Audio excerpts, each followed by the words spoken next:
24 ঘন্টায় নয়, 25 ঘন্টায় হবে একদিন। সত্যি শুনছেন, সম্প্রতি গবেষণায় এমনটাই জানিয়েছেন বিজ্ঞানীরা। কারণ হিসেবে বলছেন পৃথিবী থেকে চাঁদের দূরে সরে যাওয়া। নতুন গবেষণায় দেখা গেছে চাঁদ ধীরে ধীরে দূরে সরে যাওয়ায় মহাকর্ষীয় প্রভাবের কারণে পৃথিবীর ঘূর্ণন গতি কমে যাচ্ছে। এর ফলে পৃথিবীর দিনের সময় ধীরে ধীরে বাড়ছে। দিনের সময় বাড়ার এই হার সেকেন্ডের ভগ্নাংশতম হওয়ায় সাধারণভাবে বোঝা যায় না। এভাবে চাঁদ ধীরে ধীরে দূরে সরে যেতে থাকলে 25 ঘন্টা পর্যন্ত দীর্ঘ হতে পারে।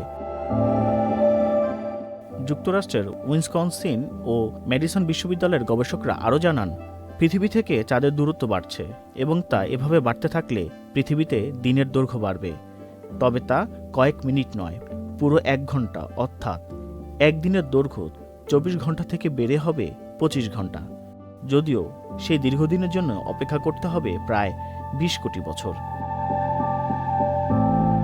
যুক্তরাষ্ট্রের বিজ্ঞানী স্টেফেন মেয়ার্স বলেন, চাঁদ প্রতি বছর প্রায় 3.8 সেন্টিমিটার দূরে সরে যাচ্ছে, যার অর্থ আমাদের গ্রহের চারপাশ অতিক্রম করতে চাঁদের বেশি সময় লাগছে। চাঁদ দূরে সরে যাওয়ার কারণে পৃথিবীর ঘূর্ণন গতিও কমে যাচ্ছে। এমন এক সময় আসবে যখন চাঁদ একটি স্থিতিশীল দূরত্বে পৌঁছে যাবে। তখন শুধু আমাদের গ্রহের একদিক থেকে চাঁদ দেখা যাবে। গবেষকরা আরও বলেছেন, চাঁদ যখন পৃথিবীকে প্রদক্ষিণ করে তখন এর মধ্যাকর্ষণ শক্তি সমুদ্রের পানির উপর টান তৈরি করে, যা অধিকাংশভাবে পৃথিবীর ঘূর্ণনকে ধীর করে দিচ্ছে। পৃথিবীর জড়তা চাঁদের মধ্যাকর্ষণ থেকে শক্তিশালী। পৃথিবী ও চাঁদের টানাটানিতে জোয়ারভাটা সৃষ্টি হয়। আবার পৃথিবী তার কক্ষের উপর চাঁদের কক্ষপথের চেয়ে অনেক দ্রুত ঘোরে। এসব কারণে পৃথিবীর গতি ধীর গতির হয়ে যাচ্ছে। বিজ্ঞানীদের তথ্য মতে 140 কোটি বছর আগে চাঁদ কাছাকাছি থাকার কারণে পৃথিবীতে 18 ঘন্টায় একদিন হতো। পৃথিবী থেকে চাঁদের বর্তমান দূরত্ব 3,84,400 kilometre.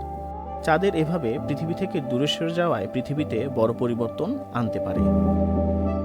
Multimedia desk, channel I.